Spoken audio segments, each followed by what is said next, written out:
some gift tags. That's kind of a holiday-ish thing, but that's also really a year-round thing. You might need gift tags for lots of different occasions. So first, I'm just starting out by murdering a Lil Davis mini album. um, I've had it for definitely over 10 years, possibly 15. And while I love mini albums, I don't like collecting mini albums. And so it was time to let this one go. And I start by die cutting a bunch of tags from those pages you just saw. And the first tag we make is the most basic. I am covering it with some pattern paper, in this case a pocket card.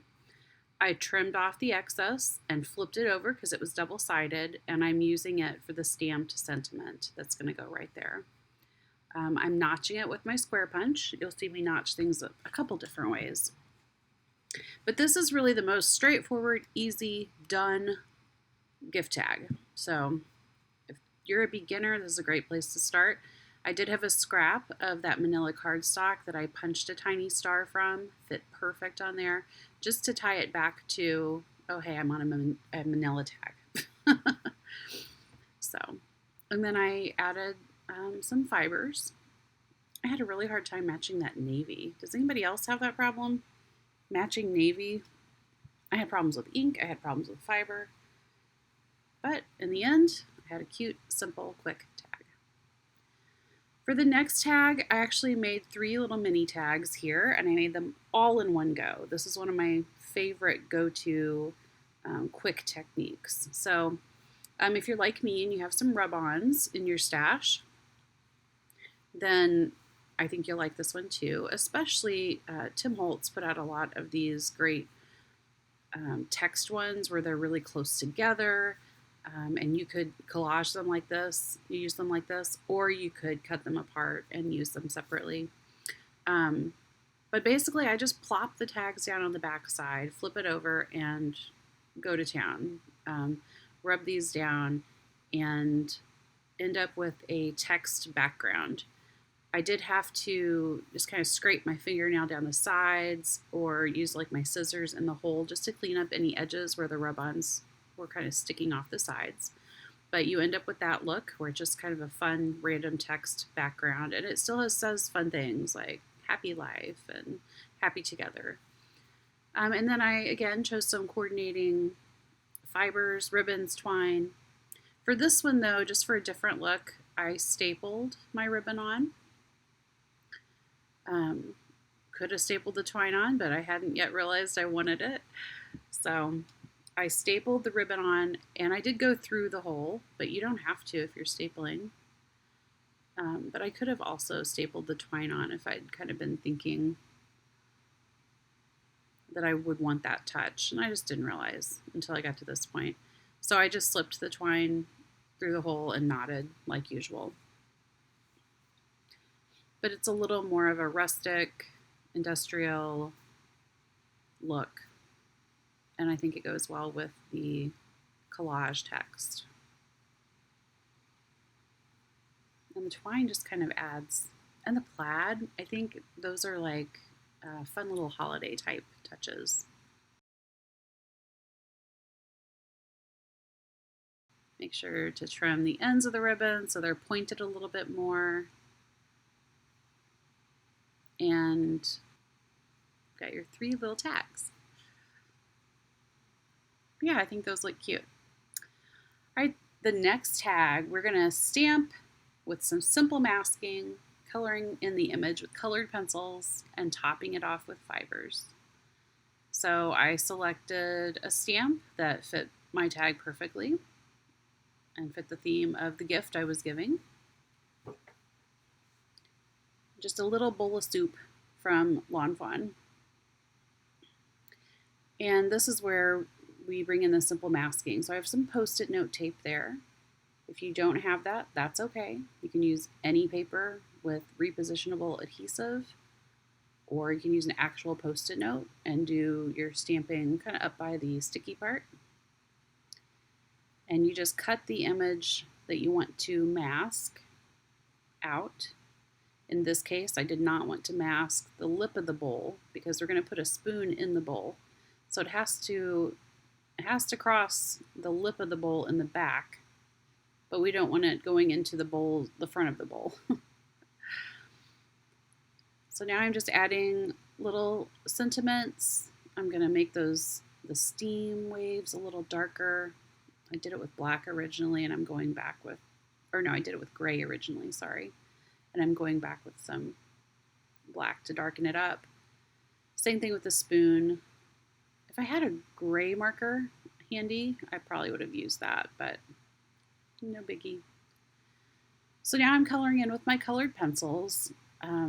I'm still very much a novice with colored pencils. The things that I have learned that have helped me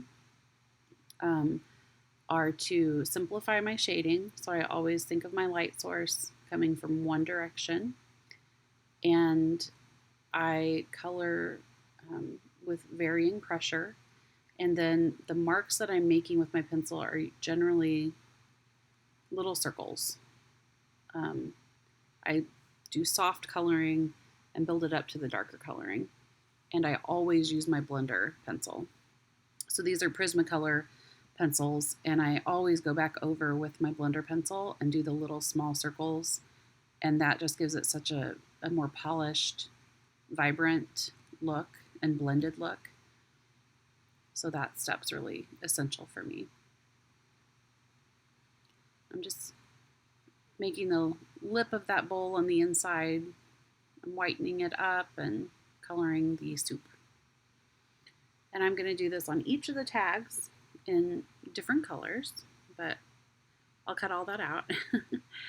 And then I'm just picking out some different fibers that match each tag.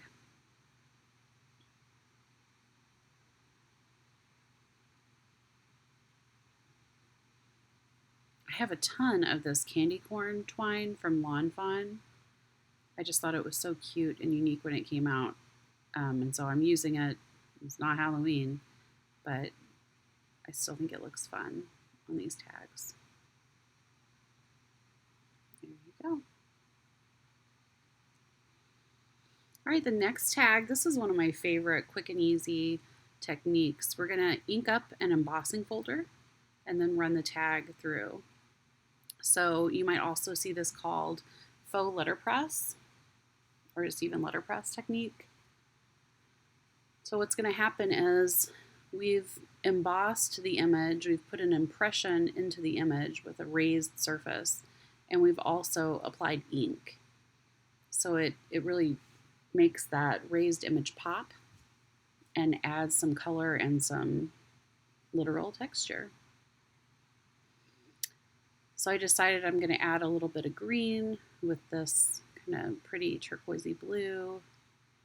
And that means I'm going to add my sentiment in a lime green too. Quick and easy. And this, again, was to match the theme of the gift I was giving.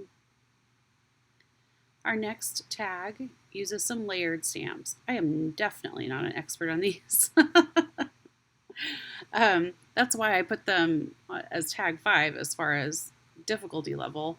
I went through and I made an entire tag, and it looked okay, but there was definitely a lot of overlapping going on that I didn't intend. So you can see it there now in the upper right. I had to get another tag. And I had to make sure I was starting with my biggest image first, the biggest part of the image. And I still ended up having some unintentional overlap. If you're doing more of a random all over pattern, it's not as big of a deal, but I wanted a very kind of structured, stacked camera feel on these. So, oh well, I did the best I could. And it was still fun to make. And again, this is something that just matched the theme of the gift. That's always fun to do if you can. I love the idea of these types of stamps. I think I go too fast. I'm too impatient. And probably maybe also using a stamp positioner would help if I slowed down and I use a stamp positioner. Now I'm just looking at the sentiments and trying to see which one can go where. I'm kind of going to cover up one of my spots where I overstamped unintentionally. And so I picked a sentiment and where it could fit and look the best. And so I ended up still going with that second tag. And so here I do the whole sentiment in lime green, but I'm going to get out my black now. And we're going to do ink up just half of the sentiment in the green and then the other half in black. And then I huff on it to make it reactivate the ink. And now we have a two-tone sentiment, which adds some interest.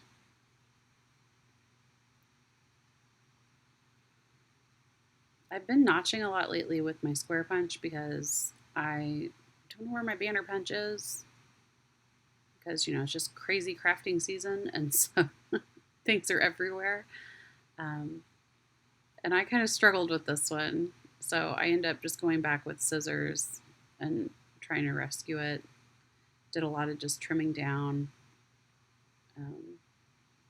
until I got it to look the way I wanted it to look.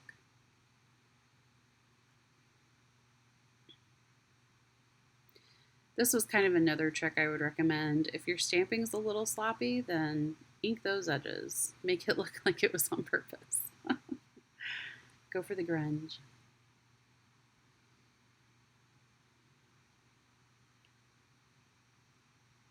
And then again, just popping some coordinating embroidery floss and twine on.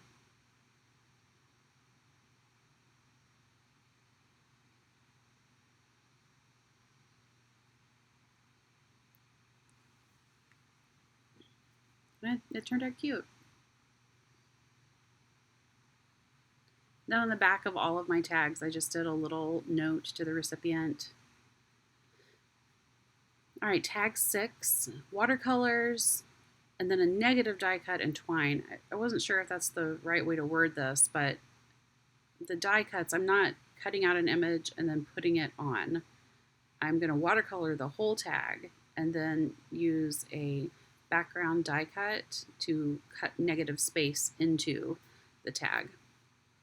So first I'm just using my twinkling H2Os. They had like little bits of dried paint, so I actually just put the dried paint straight on to my tag and then brought the water to it with a brush.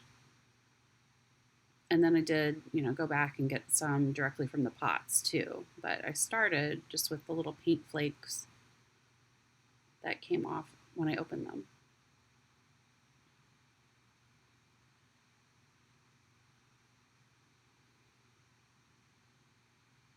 Another area where I am not an expert, but it's fun to dabble.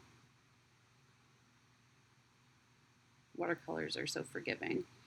And then just to kind of give it some texture and speed up the drying process, I blotted it with a clean rag, a clean-ish rag, and then used my heat tool to dry it. I made sure to keep flipping it over and over and over again because as you dry one side, that side curls. Those fibers kind of shrink together in the paper, and so this flipping it back and forth helps it to ultimately dry flat.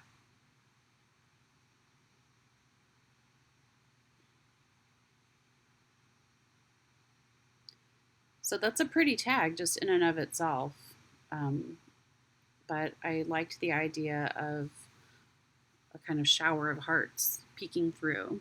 So I used some more of that Post-it tape. You could use washi or masking tape to adhere it to a spot in the die where it wouldn't create too many problems. Like I didn't want to break between the hole that was going to hold the fiber and actually attach the tag to the gift. I didn't want to cut anything there so that the tag would fall off. I wanted that to stay, so I had to kind of finesse where it was on the die plate. And then I decided I wanted to back it with white, not the manila, because I wanted to use twine and it has white. So I ended up just tracing and cutting out a tag really quick. And then I added my coordinating twine, and you could leave it just like this. You could even write your note on the white tag underneath, but I just wanted it to be, these were going in a big batch of gifts that were being shipped, and so I just wanted it to be like all the rest and be one piece that I could write on the back. So I stuck down some adhesive and smashed it. There's the finished tag. All right, tag 7. This is the last one. And it might have been the last one that I made too. It's kind of like I started out slow and then I kept rolling, remembering techniques that I hadn't got to play with for a while. So we're going to go back to kind of that letterpress technique. We're going to add 2 tones of ink this time though, instead of just the one. And so I'm just kind of smashing my ink pads or rubbing them into little random spots. And I am overlapping them just a little bit so that there's no empty areas. When I run that through, I'm left with those tags you see where the ink is inside the impressions, so pressed down into the cardstock. And now I'm pulling out the dies I want to use and getting coordinating cardstock. All right, so these are all ready. All I need to do is adhere them down. And I still felt like they needed just a little more zhuzhing. So you see my Wink of Stella marker is out. And that's going to be my next go-to after I get these adhered down. I did make sure to adhere these where the leaves stayed on the tag. You could definitely, make it floofy and very dimensional if you wanted. It's going on a gift bag. But again, I was shipping a lot of these, and so they were going to be rolled up in bubble wrap and tissue paper and stuff. And so I kind of kept all of my tags as pretty flat as I could, so I didn't crush anything or rip anything. So I did adhere the little flower mostly over the hole, but not completely, so I had room to put the twine through. And now I'm going in and adding my Wink of Stella. These dies actually had a little debossed center to them, but you could do this, I think, with any flower in the center because that Wink of Stella is going to deepen the color a little and add glitter. And so it just makes it look more interesting, more visually interesting. Makes those flat die cuts not seem so flat.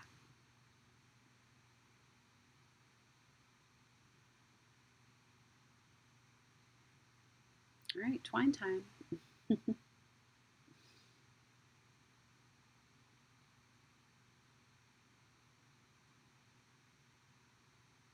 All right, so those are my 3 tags. I love the gradations of ink. I just think it's really pretty in the embossing. All right, so that's my tags. Thanks so much for watching. I hope you picked up some quick tips if you need to do something fast this holiday season or anytime. And I'll see y'all later. Bye.